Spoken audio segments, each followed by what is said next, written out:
আল্লাহ তাবারাক ওয়া তাআলা বলতে চাইছেন, যখন তুই বাজারে শহরে মোড়ে কোনো জায়গায় কারো বউকে, কারো বেটিকে, কারো ভাতিজিকে, কারো বোনকে দেখে নিবি, তোর মাথা উগ্র হয়ে যাবে। সুবহান আল্লাহ রে, মহিলা কি এমন হয়, যখন তোর দেহ উগ্র হয়ে যাবে তখন তুই ওইটা দেখে গায়ে হাত দিতে যাস না, জুতাতে তোর চামড়া ফাটিয়ে দেবে। তার মানে তোর ঘরে যে ব্যাংকটা আমি রেখেছি, বউ চলে যা, ওই মেয়েটার কাছে যতগুলি মাল আছে আমি রব তোর বিবির কাছে সেগুলো রেখেছি। তোর যে উগ্রমতি হয়ে গেছে, এখন মিজাজ খালি খেলছে দুলছে, তোর বিবি তোকে সুন্দর করে গোসল করিয়ে দেবে, সাবান দিয়ে ঠান্ডা করে দেবে, তারপরে তুই নেকি পাবি, তারপরে জুতা পাবি না। আল্লাহ খুশি হবে, দিন খুশি হবে। অতএব লিতাসকুনু ইলাইহা ওয়া জাআলা বাইনাকুম মাওয়াদ্দাতাও ওয়া রাহমা ইন্না ফি যালিকা লাআয়াতিল লিকাউমিন ইয়াতাফাক্কারুন। বিবি এসেছে জান্নাত থেকে, চিরদিন বিবির কাছে জান্নাতের সুখ লুকানো আছে। পৃথিবীর মানুষ জানে না, ব্যভিচার করলে বিবির মতো স্বাদ পাবেন না। তাড়াহুড়ো কর, কে আসছে কে দেখছে, তাড়াতাড়ি কর, এর ভিতরে শান্তি নাই। বিবির কাছে মিলাটায় লিতাসকুনু ইলাইহা বলা যেতে পারে, আর ওটা বলা যেতে পারে না। আজকে আমার লম্বা পাঞ্জাবি, মাথায় টুপি, এই দেখে আপনারা ভাবছেন বাহ বাহ বাহ বাহ বাহ বাহ, নূর মোহাম্মদের মতো ভালো লোক কেউ নাই। যদি শুনেলেন কালকে জালসাতে কার বেটির কাপড় ধরে টেনে দিয়েছি, তাহলে জুতা পড়ে গেছে, আর আমাকে জালসাই লিবেন না। আমার মতো লুচ্চাটা ইজ্জত চলে যাবে। ইজ্জত বানাতে 70 বছর লাগে, ইজ্জত যেতে 70 সেকেন্ড লাগে না। অতএব বন্ধুরে, আমার বিবি আমার কি করেছে, জীবনের যতগুলো উগ্র মোমেন্ট ছিল, আমার ভিতরে যত উগ্রতা ছিল, এগুলো সে আমাকে ঠান্ডা করে রেখে রেখে রেখে সমাজে ভালো মানুষের উপহার দিয়েছে। শুধু তাই নয়, কাঁঠাল গাছে সন্তান হবে না, আর পাহাড় থেকে সন্তান পাবেন না। নদীতে মাছ পাওয়া যাবে, বেটা বেটি পাওয়া যাবে না। ওটা কে দিয়েছে? আমার বিবি আমাকে দিয়েছে। আমার রক্তের সন্তান আমার কোলে তুলে দিয়েছে। তাহলে মেয়েটা কত দামি, এটা কেউ দিতে পারবে না। আমার বীর্যে, আমার রক্তে, আমার পোকাতে আমার বেটা বেটিকে আমার কোলে তুলে দিচ্ছে মেয়েটা। সে প্রত্যেকটার পায়খানা সাফ করে, পেটে করে বহেলিয়ে বেড়ায়, আবার পায়খানা সাফ করে, তাকে গোসল করে, আদর যত্ন করে আমার বেটা বেটি আমার কোলে তুলে দেয়। মেয়েটা তাহলে কত দামি কাজ করছে আমার কাছে। এর জন্য আল্লাহ বলছেন, ওকে তুমি সম্মান দাও, ইজ্জত দাও। খবরদার জান্নাতি সঙ্গীর সঙ্গে তুমি বিয়াদবি করিও না। খালি বিবি মানে পিটে যা, বিবি মানে পিটে যা। সকালে একবার পিট আর বিকালে একবার পিট, তবেই তুই বেটা ছেলে। সরকারও টাইট করে দিয়েছে এমনি করে, খালি পিটে দেখ, জেলে ভরে দেব তো 14 গোষ্ঠী উদ্ধার হয়ে যাবে। মায়ের পেটে যদি বেটি ছেলে হয়, ওকে কি বলবেন? মায়ের পেটে যদি বেটি ছেলে হয়, ওকে কি বলবেন? মায়ের পেটে বেটি ছেলে মা হবে, পানি খায়। শালা নতুন জিনিস শুনলাম।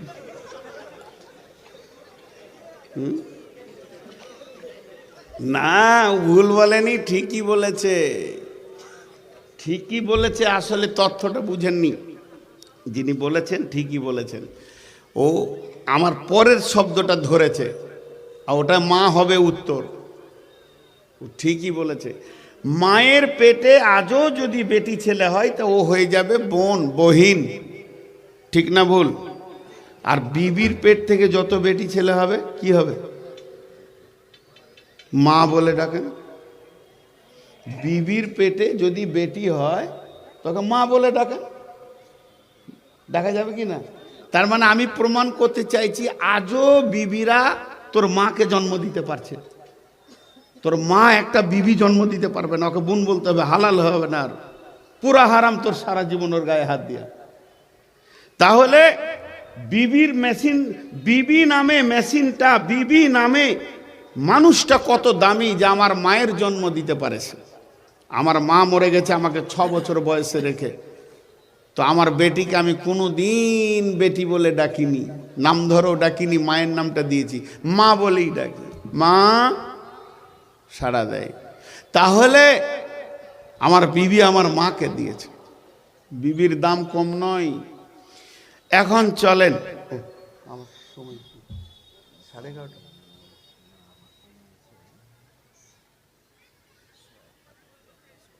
কেন হবে? তাই হয়নি, আমার তো জালসাই আছে 18-19 তারিখে, আমি 20 তারিখ ঢুকবো করে। 20 তারিখে তো আমার শোকাসন ইসলামপুরে জলসা।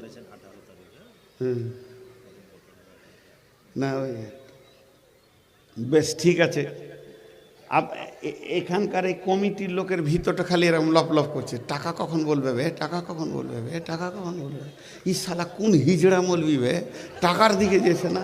শালা শামীম ভালো ছিল, খালি বলছে দে টাকা দে। আমি বলবো না, আমি বলবো না, কারণ আমি প্রথম এসে বলেছি যে মানুষকে বুঝাবে তার কথায় মানুষ টাকা দিবে। আমাকে 9টা থেকে 11টা দেন। কালেকশন কাকে বলে দেখবেন 2 চোখে, দিবে না কমিটি। আমাকে বলছে তুই এখন বসুয়ে থাক। আর কত বুজুর্গ লোক, মানে যে ইঞ্জিনিয়ার মাইকটা টেঙ্গেছে, বক্তাদের যেখানে থাকার জায়গা ওখানেই 2টা চোং দিয়েছে। ওর ঘুমের গুষ্টি বেঁচে খেছে ও। হাজি বক্তাকে থাকতে দিব ওই জায়গায় চোং দেওয়াটা ঠিক। ওই জায়গা একদম নিস্তব্ধ হবে, কোনো সাউন্ড থাকবে না। বরং কেউ দেখা করতে গেলে বলতে হবে দাঁড়ান ছাড়েন, এখন বক্তারা ঘুমাচ্ছে, রেস্ট আছে। ওখানেই মাইক দিয়েছে, বক্তার গুষ্টি বেঁচে খেছে। আর আসবি জালসায়? আমিও মনে মনে তোবা করছি। তবে আমি স্টেজে উঠেছি, এখনো বিসমিল্লাহ করিনি, ফের কানে এসে বলছে কালেকশনটা দেখবেন। মাথা খারাপ, হিজড়ের দ্বারা ছেলে হবে? তোরা বেটা ছেলে গলা তো তুলে ষাঁড়ের কাজ হয়ে গেছে, এখন হিজড়েকে তুলেছিস। ই কি করে ছেলে দিবে তোদের? হ্যাঁ, রাত 12টায় কালেকশনের কথা বলছো তুমি। কালেকশনের যখন জোয়ার চলেছে তখন আমাকে দাওনি। অনেক যুক্তি আছে, তারপরেও কালেকশন করবো ইনশাআল্লাহ। আপনারা দেবেন তো ইনশাআল্লাহ? টাকা দেবেন তো ইনশাআল্লাহ? এরপরে চলেন দাম্পত্য সমস্যাটা মেরে দিই। বিসমিল্লাহির রহমানির রহিম। দারাবাল্লাহু মাসালাল লিল্লাযীনা কাফারু ইমরাআতা নূহি ওয়া ইমরাআতা লূতিন কানাতা তাহতা আবদাইনি মিন ইবাদিনা সালিহাইনি ফাখানাতাহুমা ফালাম ইগনিয়া আনহুমা মিনাল্লাহি শাইয়্যা ওয়া কিলা দুখুলান নারা মা'আদ দাখিলিন। ও আমার মা, ওরে আমার বোন রে, ওরে আমার বেটি রে, একটা জিনিস ওই মিনিটের জন্য একটু ধ্যান দেন। আল্লাহ তাবারাক ওয়া তাআলা আমাদের ভুল ধারণাটাকে সিধা করে দিচ্ছেন। কেমন করে? যদি কোনো আমার খালা এই প্যান্ডেলের ভিতরে আছে, যদি আমার কোনো বেটি মনে মনে করে আমার স্বামীটা ভালো, 5 ওয়াক্তে নামাজ পড়ে, তাহাজ্জুদের নামাজ পড়ে, শুধু তাই নয় আমার স্বামী বড় পরেজগার, আমার স্বামী বড় দিনদার, আমার স্বামীর মধ্যে কোনো রকম খারাপি জিনিস নাই, সে জুয়া খেলে না, সে মদ খায় না, সে সুদ খায় না, তার দ্বারা গুনাহ কিছু হয় না, বড় পরেজগার মানুষ, ওই মানুষটার আমি বিবি হয়েছি, তাহলে আমাকে যেন আর আমল করতে হবে না, ওরে বদৌলতে আমি জান্নাতে চলে যাব।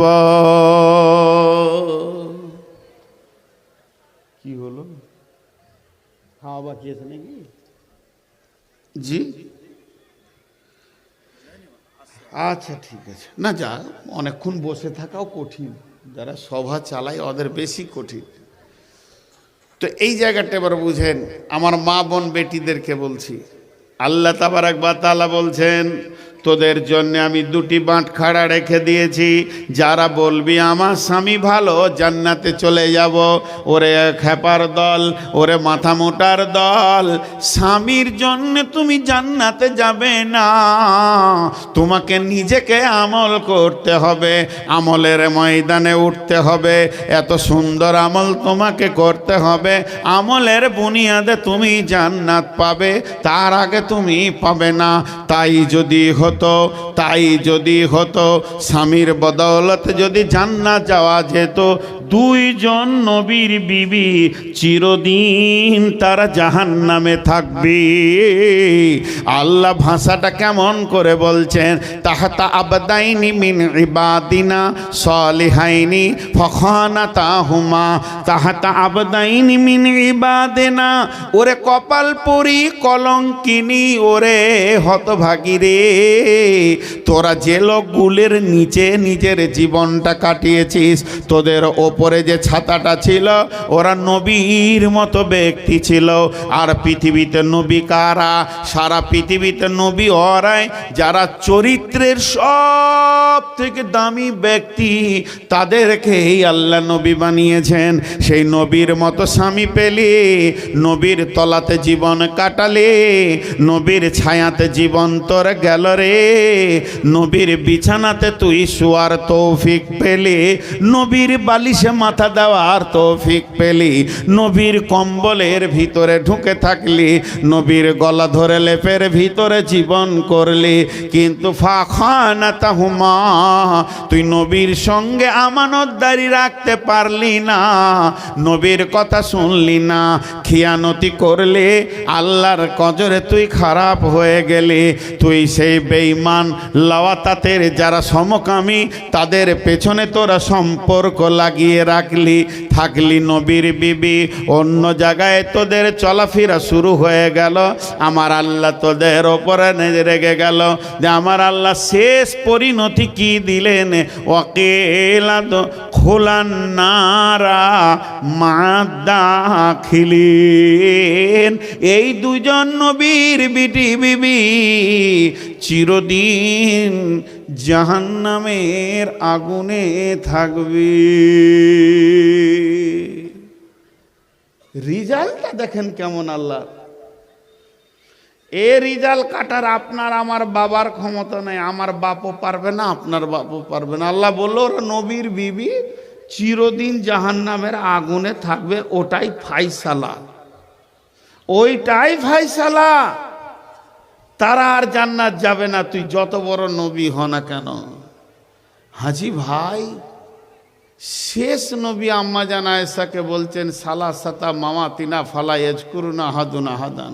আয়েশা রে, ওই কিয়ামতের মাঠে তিনটে মওকা এত ভয়ানক আসবে, কেউ কাউকে মনে রাখতে পারবে না। আর কত জ্বলাবি রে বাপ, আর কত জ্বলাবি। আসলে যে কথা বলতে গেছিলাম, আবার 1 মিনিট আজকের প্রসঙ্গেরই কথা বলছি।